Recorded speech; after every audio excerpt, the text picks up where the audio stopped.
Please rise for the Pledge of Allegiance. Pledge allegiance to the flag of the United States of America, and to the republic for which it stands, one nation under God, indivisible, with liberty and justice for all.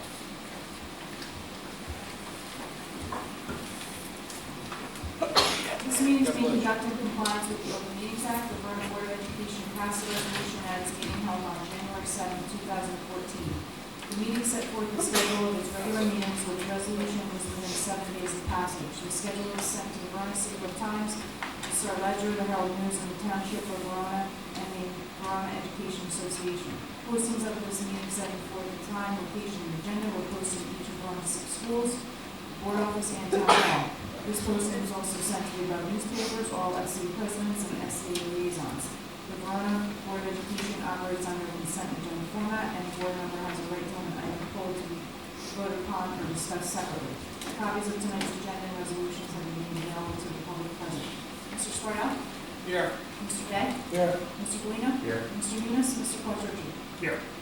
Okay, welcome to our first meeting of June. Just as a reminder, our second meeting in June will be this coming Tuesday, so just a week from tonight, given that next Friday is the last day of school. We have a couple of committee reports tonight and one quick discussion item. Before we get going, do you have any public comment or any question on any agenda?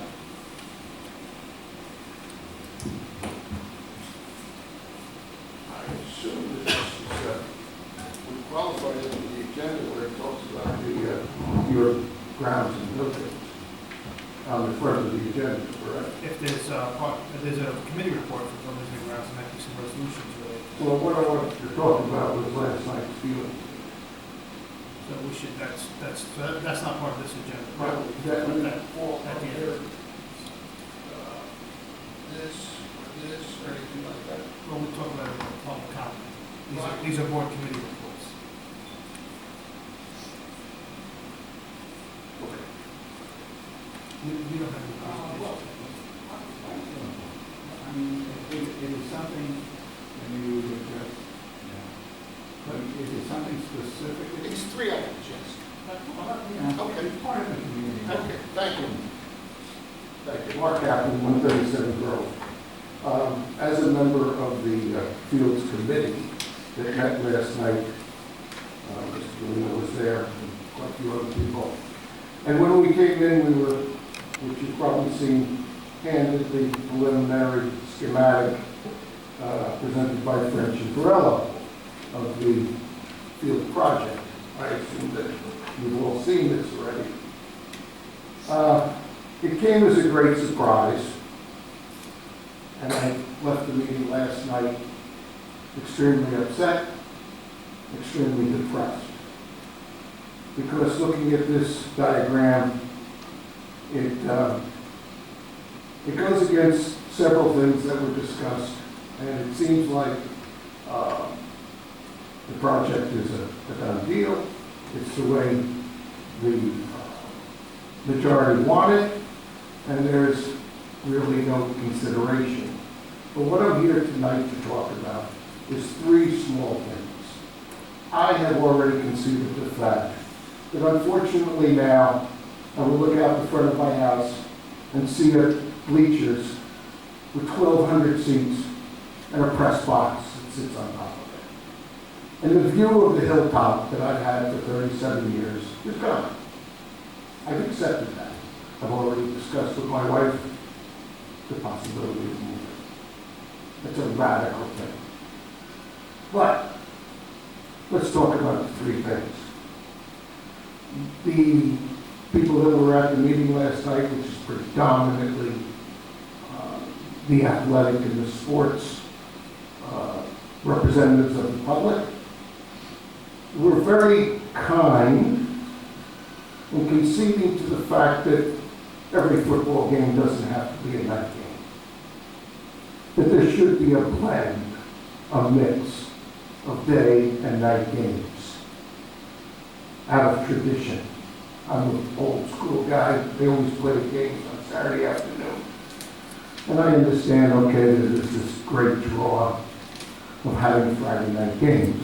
But I believe that the consensus last night, and I hope that it's followed through, that there will be a mix of day and night games, which is okay. Originally, we were talking that there was going to be 6 lights. As you can see on the new diagram, there is 8. Okay, that's a done deal. So there's 8 lights. There's 8 lights that are 110 feet tall. There's 8 lights that on each pole have 21 1,500 watt lights. What I'm asking tonight, and what I mentioned about last night, is that it should be looked very strongly into getting the LED lights. Yes, they cost more money. There is no doubt about it. You've already spent millions, what's another million?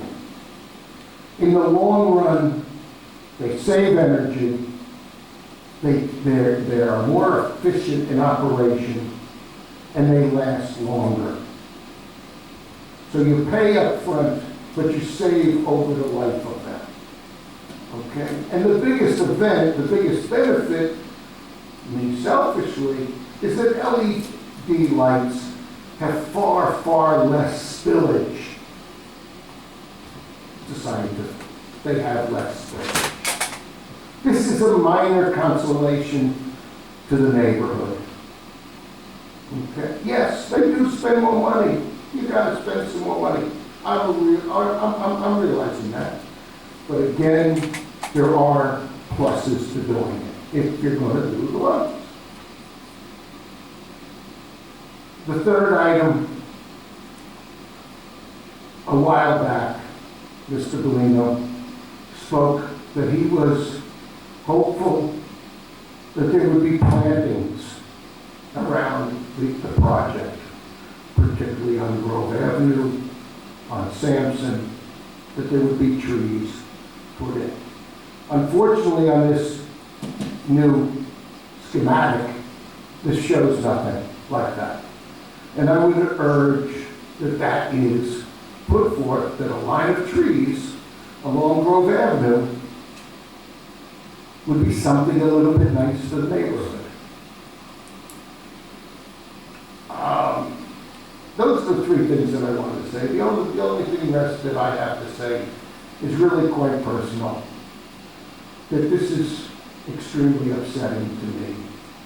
That I feel that the quality of life in the town of Verona will forever be changed. I think that people going forward in the years to come, when this project is completed, people will realize what they've done. It is really going to change. I don't see where the added parking facilities have been added. And when you're going to have these games and these activities, as we said last night, there's conceivably you could have a varsity softball game and a varsity baseball game simultaneously. Okay? That's still crowds. That needs places to park. Another disruption to the neighborhood. And I just don't think that the quality of life is ever going to be the same. That's all I got to say. I feel very beaten, is how I feel about it. I feel really beaten. Okay. Thank you. All right, more presentation. All right, let's do our committee reports. Education, the Education Committee met today. We'll hit the bullet points. Mrs. Skinner gave us an update on the Special Education Department, the highlights. You have a report. The highlights there are that we did discuss some potential out-of-district placements, and we continue to work through with the administration and the parents to resolve any potential conflict. We discussed the Gifted and Talented program, and the administration is recommending that we change the test, the qualification test, from more of an intelligence test as opposed to an aptitude test in order to qualify for the down before the end. Glenn Stevenson will take on the technology curriculum in addition to his current math and science curriculum. The administration is recommending the elimination of midterms at the high school and will rebalance the grading to determine the final grade, which will, they feel will provide greater instructional time as opposed to taking 3 days out of the school year for a test that the supervisors feel is beneficial. The main reason was to get some more instructional time due to the fact there's so much more testing that's going to take place.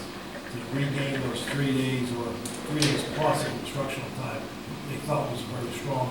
This is something that has been discussed for the last 2 years, and now it's just ready to move on. And we'll eliminate one of the lunch periods. So I think the administration did good assessment of the real usage of our time in terms of the impact on the cafeteria, the burden on the facility, and it really wasn't being utilized as much as it could. So they eliminate one of the lunch periods, make the remaining lunch period a little bit longer, but that will also free up some academic and instructional time as well. And finally, through working with the budget, and we're able to identify some opportunities to improve, invest, and modernize in the media center, really to kind of bring what's more currently a library, perhaps not really the 21st century, to align it more with 21st century technology and pedagogy as well. And then Charlie Miller was happy to report that our professional development plan was done and was submitted to the state as being compliant. So that's a check. I just add a little bit to the high school lunch. One of the reasons why we want to do the high school lunch is scheduling. The other piece is because it'll be one lunch, we're going to split the kids up, and some of the kids will have an activity period while others eat lunch, and other kids will eat lunch while they have an activity period, which will allow us to provide an SAT prep course that we already have, but we'll mandate for our students in, say, 11th grade to go maybe once a week to take this online course. And there will also be office hours, club activities can be at that time. There'll be several other activities that are available for students other than just eating lunch, going to lunchtime. And I think that's something we all were missing here was some type of an SAT prep. We spoke about it several times, and now we're going to work on it. And something during the school day so it's better, there's better attendance.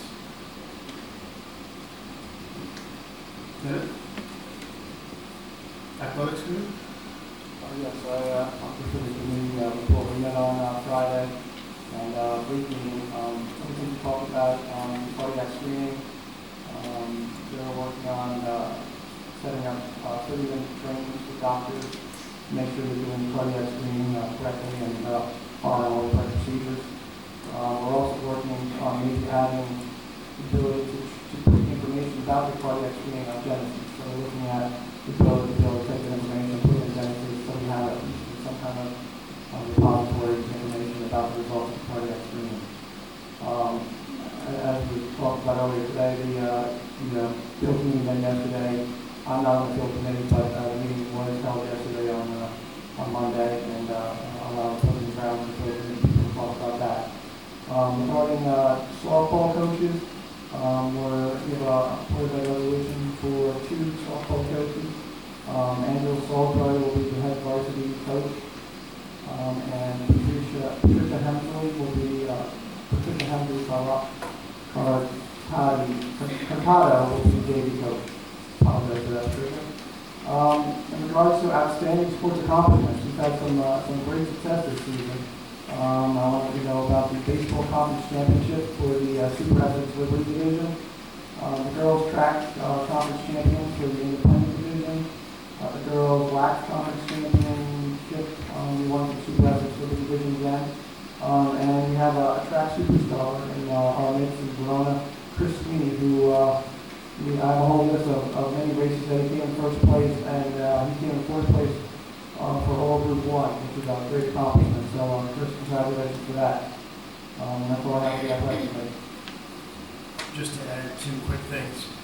The board will receive a policy through the athletics committee, which is number 5300, resolution and policy on automated external defibrillators due to this new law that these things need to be provided. So because of the law, there's an update needed in the policy, so you'll get that.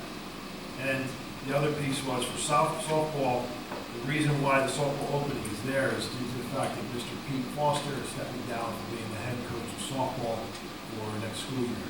And he's been, serving softball coach, done a great job. Buildings and grounds?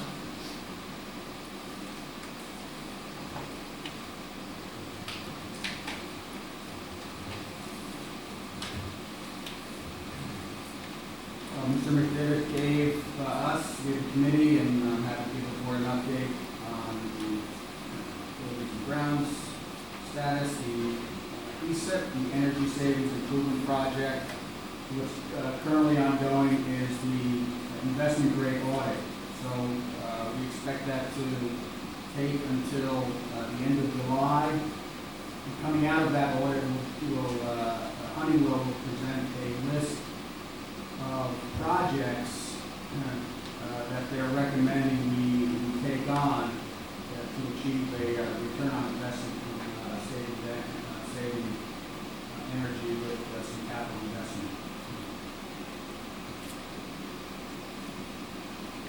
So Mr. McDivitt also updated us about the meeting last night that Joe had attended. The major outcomes of that meeting were the recommendation from the committee to the board that the board has already approved of the conceptual design, concept 1A they called it, with the bleachers going in the east part of the field, and the decision also to not invest in the additional expense for lights to accommodate night baseball. So going to need 8 lights to light the 2 fields that are there but not accommodate night baseball. Mr. McDivitt has worked together with Cheryl on identifying a spending budget of just south of $300,000 in order to accomplish a litany of summer projects, and he's starting to execute those. Mr. McDivitt also gave us an update on the HBW track. So this week he will be issuing requests for proposal from a few firms to fix the HBW track. So we expect that to be accomplished this summer. Soon the prices come in with the expected budget. That's the expectation. And then that's it. Finance? Yeah, Finance Committee did meet. We pretty much concentrated on those 2 things. The first one was that there's been a decree from Trenton about direct deposits of all state employees as opposed to participate in direct deposit of their pay. And it didn't specifically cover school districts. It was primarily for state employees, but it did allow the district to pass a resolution concerning it. But I think that the committee, upon the recommendation of Ms. Nardino, thought that this whole item should be put into the realm of negotiation rather than make it a decree. Even though there are some cost savings that we would benefit from, is that we think it's probably best to just put it in negotiation, see what that was the recommendation of the Finance Committee at this point, that we really don't want to go down that road at this constructive than beneficial. Let it be negotiated. The other thing that we talked about was the financial situation here at the end of the year, and we had talked about whether or not the board put out some expenses over the course of the year that were related to the referendum. And we talked about whether we should take the referendum money and reimburse the school district for those expenses. Mr. Nardino has again recommended that we not do that at this point in time, that we hold off on that. And that was a discussion that we had the last time we had a board meeting, that should we hold the money back in case we need it in the referendum. We needed more in the referendum than we do in terms of closing out the school year. Closing out the school year, we generally take what money might be left over the budget and put it into maintenance. And we are doing that. We are doing that. We'll have a resolution on the next board meeting in terms of giving us a cap on how much we want to put into either capital reserve or maintenance reserve. It will be a pretty high cap in terms of what we're suggesting, but we don't think we're really ever going to reach that. It might be something like $500,000 for each of those two reserve funds, but we don't expect that it will be that much money. But if we pass the resolution, then we can go up to that and meet those two funds if we want to. So we think we're in pretty good shape for the end of the year, and even in allowing the together to do the things that were on this project for the summer.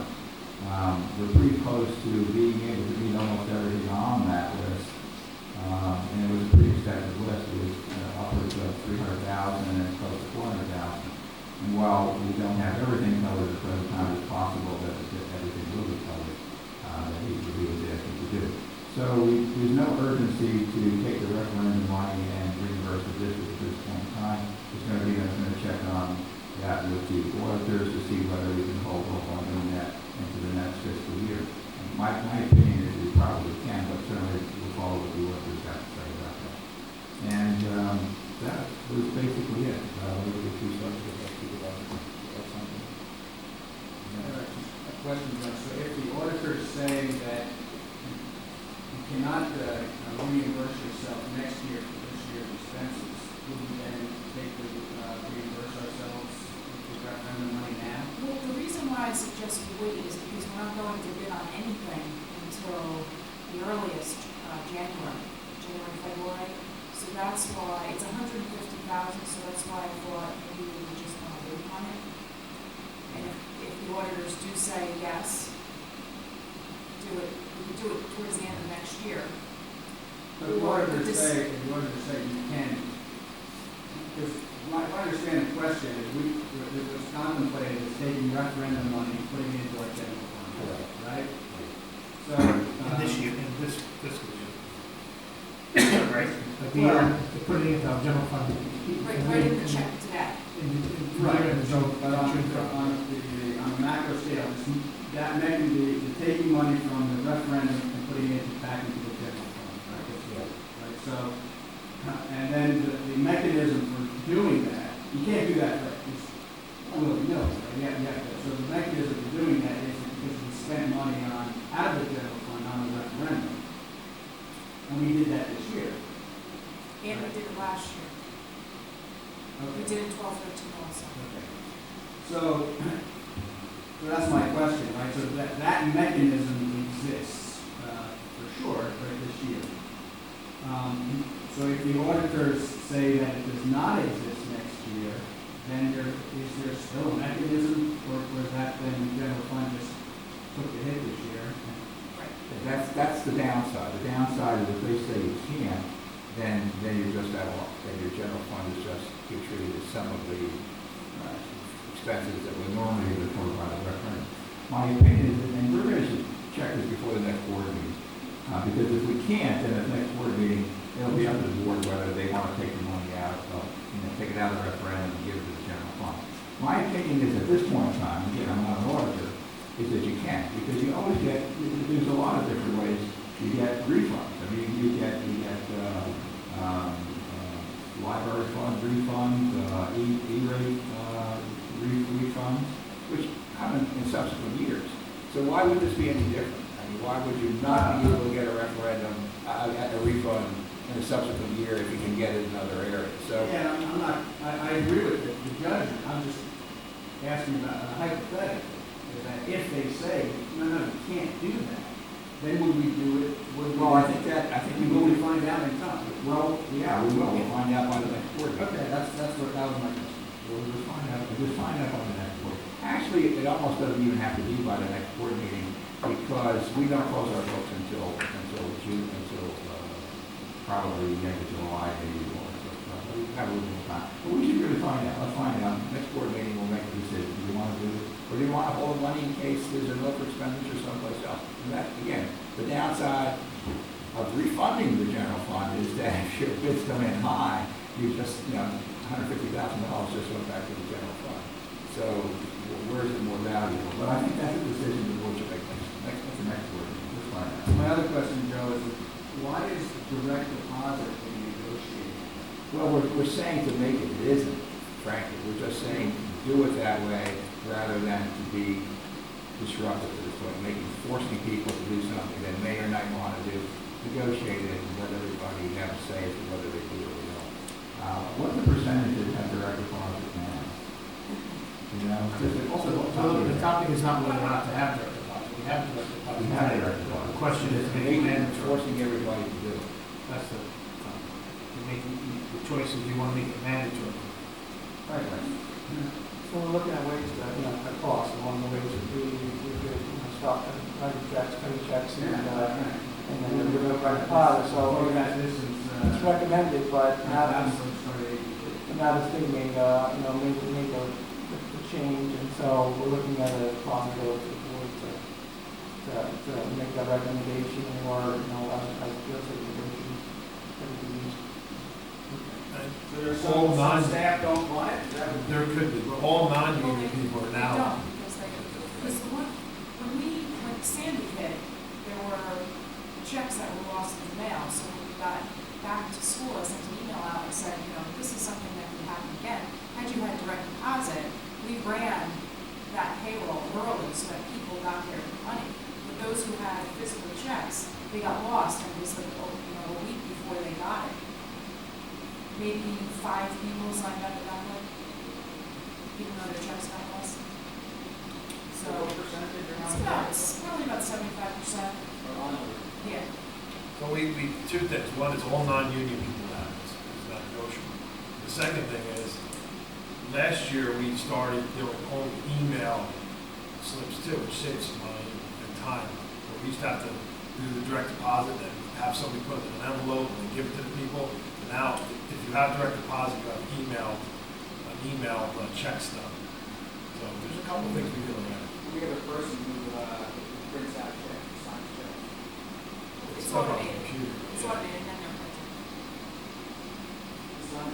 All of their signatures over there, it's all over. The signatures They just stuff the envelope.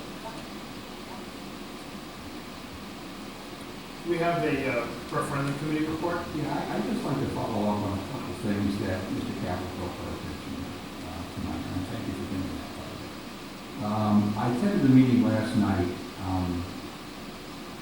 and the majority of people there were obviously people who were pro-sports and were very supportive of the resolution, the referendum. Mr. Capel was there, and 2 other members of the neighborhood committee. And I'm surprised and I'm distressed that you went away from the meeting feeling that way, because I didn't get the impression that last night that was your feeling walking away from the meeting. And I wish you had been a little more vocal with me, frankly, so that I could have come here and I could have reported that. You don't have to come. You don't have to come. You can come to the podium later on if you come. But I will say this, you made some valid points, and something that I will follow up on in terms of, number one, the tree plantings. You certainly did talk about tree plantings. Diagram that you have has no tree plantings in that. Number 2, the event parking. And that's something that's concerned me for a while now, the event parking, because, again, I haven't attended football games in a long time here. I don't have any grandchildren or neighbors that are playing football, so I don't know. But I do know that when I pass on the day when a football game is being played down on a field, the police block off Sampson and don't allow cars to come up Sampson. So my question is, who parks in the parking lot? I mean, if we have a parking lot with 100 spaces, or however many there are, 75, who parks up there? Because the police block off the lower Sampson. They block up the parking spots next to the field. But the ones up top, once people get in, then they block it. They do allow people up. I mean, somehow or another, there's a lot of cars up there, so. Well, I don't know. And then all the way up I'm just going to take your word for it, because I never tried to drive up Sampson during a football game, but it seems to me that, and I see barricades across the road, so I hope you're right. I hope I'm wrong, I hope you're right. Does anybody else notice that? Because I think the fields. I can tell you what happened. When the parking lot fills, Can they close it off? that's when the police close it You're off. saying no? No, they don't. Oh, You can drive up there. no, you can drive up, yeah. You can drive up because if you, listen, I had a handicapped son and I used to drop him off at the front gate. All right, okay. I just want to make sure that the spaces here are being filled by fans. and They not are just being by filled. school The buses. problem is that there's not enough. Yeah, okay. all And right. we are adding 30 Yeah, spaces. all right, that's it, right? 31 spots, spaces. that's for the, that's for We the- are adding some. Right, 30 spots.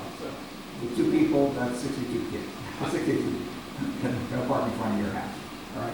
The other thing is, and I brought this up to your committee, the neighbors committee, is that we have talked about a number of times a policy here on use of the field. And I said to Mr. DePalmo, is that it dumbfounds me why he stands here and says that, oh, that's not going to do any good because it can be changed.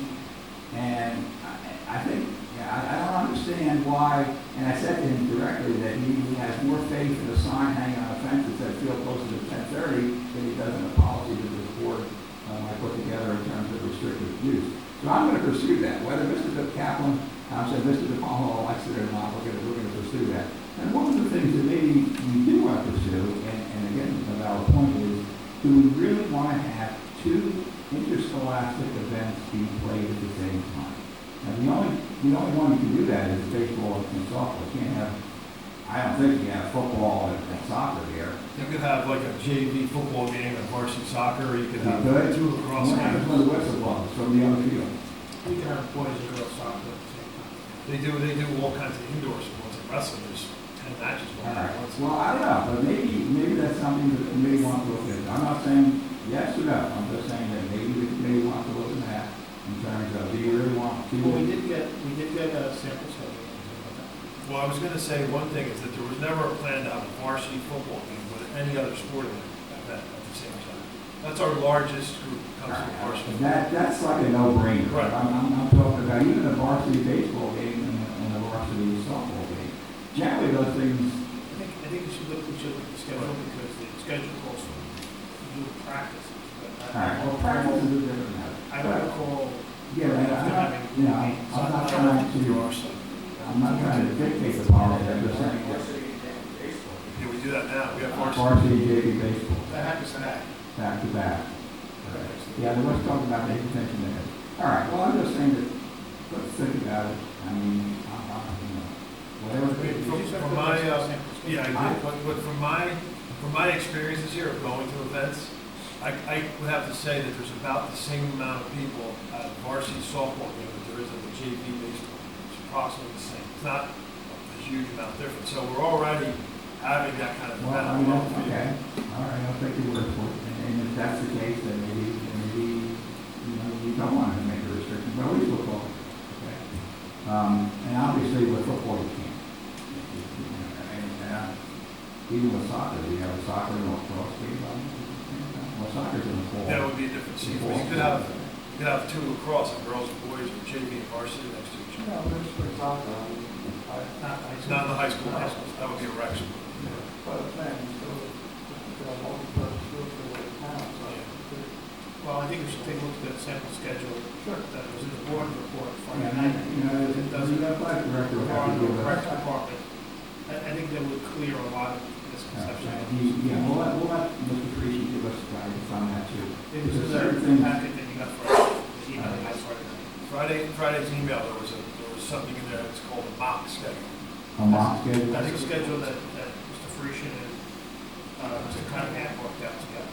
Okay. Now, when you go through it, it references where all the high school events will be held. For next year? In a hypothetical In a year, hypothetical year. when both Oh, that was a mock Hilltop, schedule, okay. right, when both Hilltops and Lowfield are done. So it does show, for example, if we're going to play a soccer game at Centennial, the soccer game is listed on a particular day, but there's a code that tells you that's at Centennial, not here. Okay. So you see the times of the days of the week and the number of events per day. Mr. DePalma's objections notwithstanding, we're going to have a policy, whether he wants to or not, okay? It may not meet your 100% approval, but we'll give it a try. And the last thing that I have is something that perhaps could fall under discussion items, but I want to correct some misinformation that I was responsible for last week. Mr. Janik was here from the neighbors committee, and he was giving a presentation, and I interrupted his presentation. Was concerning the lights, and he said that the two previous referendums had the lights included, and I stopped them, interrupted them, and said no, that they did not, because I did not remember them. But we did go back and check, and both referendums, in fact, did include the lights. So they were part of the two referendums that did fail. So I have to apologize to Ms. Bennett for interrupting with some misinformation, and I should have been more aware of what the referendum said, so I apologize for that. Okay, we have just three discussion items here. Two of them are fairly short order. One is Ms. Nardino will have difficulty on the July 22nd meeting, so that's our July meeting. So there's a call to change the date of that meeting. When would you like to change it to? The 29th. So if we can check the calendars, and then we can change it at the next meeting on the calendar to make it the 29th of July. Second thing is board petitions to run for the Board of Education in the November election have been posted, and there's a change in the date, I think, in the state. Now, the due date to get them filed in the county is July 28th, close of business July 28th, and those petitions must be filed at the county office in Durham. So that's posted right to our website, it's being advertised, and we want to see what time on Thursday. Okay, and lastly, the board has come to consensus on a new superintendent. We met on May 29th for our final interview. Had a discussion following that, came to consensus majority on appointing a new superintendent. We expect to appoint at the meeting next Tuesday, a week from today. The candidate, the finalist is Mr. Rui Dionisio, who's here tonight, and by way of introduction, he is currently the principal at Cranford High School. He's been the principal there since 2010. From 2006 to 2010, he was the assistant principal at Ridgewood Middle School. He was also served as the supervisor of science there. Prior to that, he was at West Essex Senior High School from 2002 to 2006. He also taught at NJIT 2004 to 06, he taught biomedical engineering course. Began his career at Our Lady of Mount Carmel in 2000-2001, where he taught math, and then went on to become a biology teacher at Bloomfield High School the following year, and then progressed his career through West Essex, Ridgewood, and Cranford. The board process on this really began in earnest at the beginning of last week. We conducted our reference checks. We had a board-to-board introduction. I spoke to the board president in Cranford. We initiated a contract process, which is now sitting with the county superintendent to be approved. We had Mr. Dionisio visited Verona for the day yesterday, had a very successful day, meeting the administrative staff and touring all 6 buildings.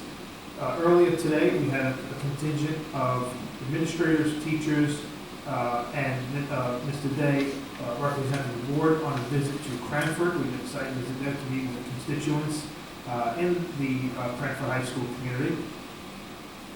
And then going into next week, we will have a second site tour. Mr. Denis, I believe, is scheduled tentatively right now coming Monday to get into more detailed touring. I believe Mr. Forte will be meeting with him Thursday on some transition topics, Thursday this week. And again, Monday, Mr. Denis will be back touring the buildings here.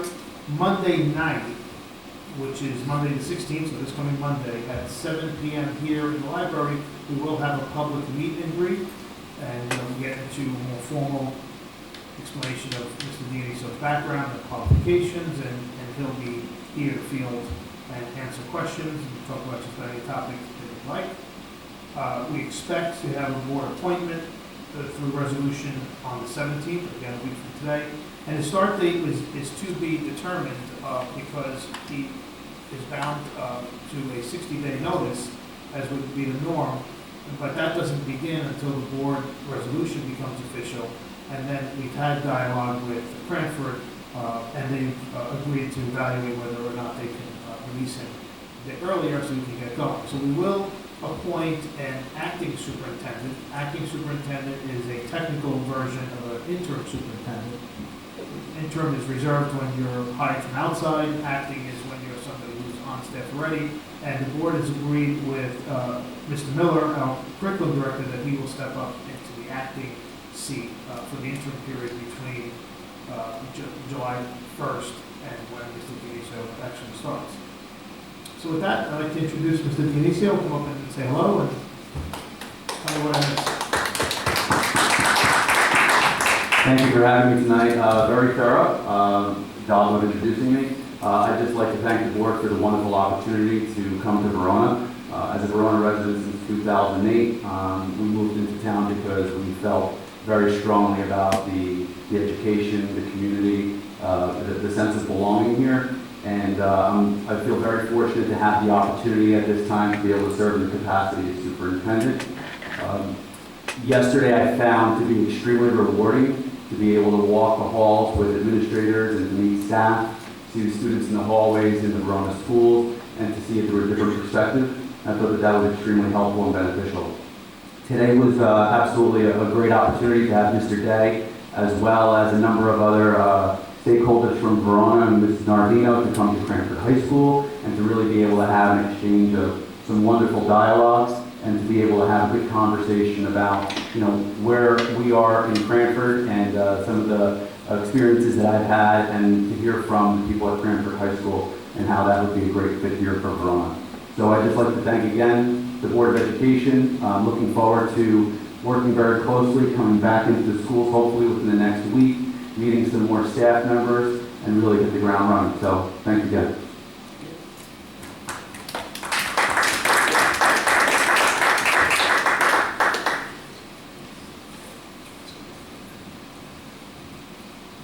Okay, superintendent's report. Superintendent's report. I arranged for Mr. McDevitt to be present at the next board meeting, if the board would like that, to give an update, public update on the referendum status. How do we feel about that as a board? I think that would be helpful. He just sent, just this afternoon, I didn't get a chance to read, I got it on my card at home, the weekly update. So maybe we can take next week's weekly update, and he can go through that and see if there's any questions or answers. Just to The big meeting on the 18th, which is the day after. If he wants to give an update, It's the last public meeting you had pretty much until July. And there was a lot of questions, people from the public, people in the board felt like it was important things. So I talked to him about, he was good with that. Okay. So I'll arrange for that. And just a reminder that we have our graduations both at Colwell College. The HBW graduation's at 9:30 a.m. and the VHS graduation 6:30 p.m. That's on June 20th. And again, it's at Colwell College for the second year. It's been a great event, so if anybody's interested in coming, that would be great. And look forward to another great graduation. Thank you. Okay, let's do resolutions.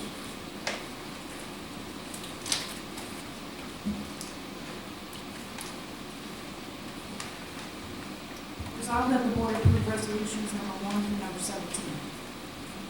So moved. Moved by Mr. Galino, seconded by Mr. Day. Any questions? Okay, let's call the vote. Mr. Sportel? Aye. Mr. Day? Aye. Mr. Galino? Yes. Mr. Quattro? Okay, that's our business portion of the meeting concluded. Do you have any public comments or questions? Mark Apple, 137 Verona. Just two comments, and it was in reference, Mr. Spordell was talking about Mr. McDermott's, this energy project that's going on in the school with Honeywell. And this subject came up last night, we were discussing it, and it came under the portion that we were talking about the LED lights. Under this Honeywell program, you're going to have LED lights throughout this entire building. That's going to save an enormous amount of money on energy and replacement. So again, I want you really seriously to consider spending the extra money on the LED lights for the field. Again, you're going to spend more money today, but you are going to save money for the next 10 years. So I really think that you have to consider that extremely strongly. Number two, and I'm not speaking for Mr. De Palma, please. I respect Mr. De Palma greatly. He's a friend, he's a neighbor. I think what Mr. De Palma was referring to and what his motivation is, he has a great fear that sometime in the future, with a different Board of Education, that somebody might come one day and say, listen, we can make some extra money by using these facilities. That's his fear. So that's where it's coming from. In my heart, that's where I think he's coming from. He's looking to the future. He's expressed that again last night. Right. The thing is that He knows that today. until that day comes, I mean, Well, until that day comes, there may be a policy that may very well. Well, again, and I think that those things these policies need to be established early on, and you have to look to the future because things are always changing, as we all say. So that's all I think. And you have one other thing, Mr. Forte, I wish you a lot of luck because I probably won't see you anymore. Unfortunately, next week is my birthday, so you won't see me next week. Thank you. Thank you. John, I just want to, listen before you go. Just regarding the LED lights. So it's on the list to investigate. Good. So the preliminary, and we are going to get a price from Musco Musco, for both options. The preliminary review, and I think you can appreciate, Mr. Kaplan, that there is a difference in technology between flashing lights, right? So and there is, we certainly acknowledge that there is a cost savings to use LED lights versus the Normal, magnesium, whatever it is. But the Musco has informed us that the payback is about, this was reported to us, we haven't seen the numbers yet, so, but just anecdotally, the payback is about 16 years. So that return on investment is lower than our borrowing costs than for the referendum. And we're getting paybacks of half of that with the Honeywell, not on all the projects. No, I understand that. So, but we are going to get a price, we are going to investigate it, and, because we do, I think Musco has acknowledged that there is less spillage, but not a lot. No, from our research with Musco, looking at their statistics, the spillage is 30%. 30% difference. That's considerable. Yeah. And it won't, just to, I know We've read a lot of Musco literature, Yeah. the committee has. So we're pretty well versed in it. So 30% is a big difference in spillage. And it won't be $1 million. I didn't use that figure, No, I- sure. And It's easy so to toss just to around give you, billions.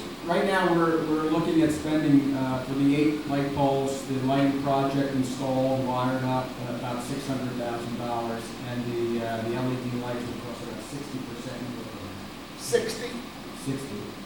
So you're talking about another 360,000, Yeah. 36,000. Yeah, so in total, it would be about $1 million, but not an extra $1 And they're million. saying that the payback will take how long? 16 years. 16. Mr. McDevitt reported. And how long do they say that they need, that before you have to replace them? I believe that's at least 10.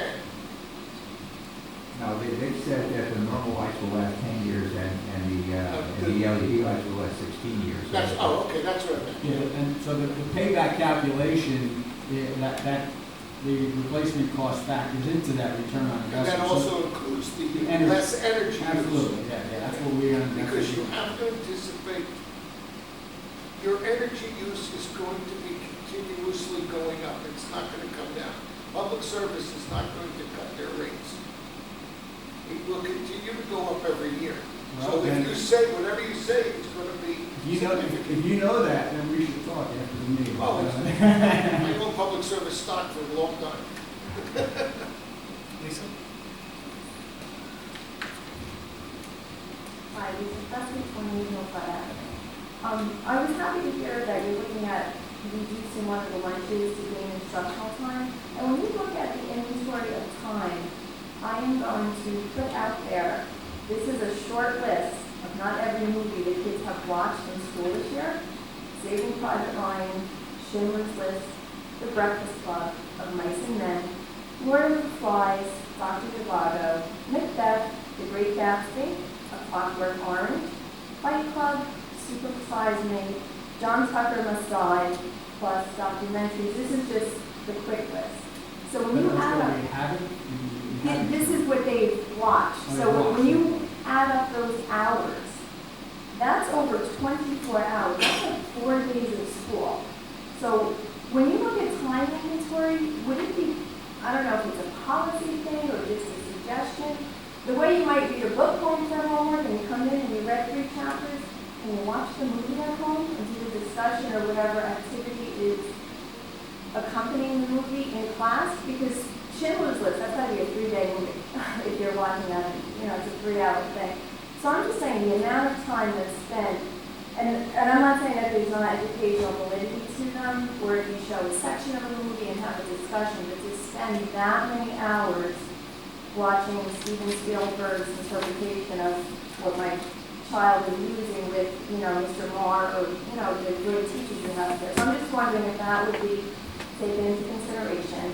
Well, you know what, I'll bring that to Mr. Miller's attention, I'll have him contact you. Yeah, because it just seems a lot. And then on a completely just statement, is my third child is graduating this year.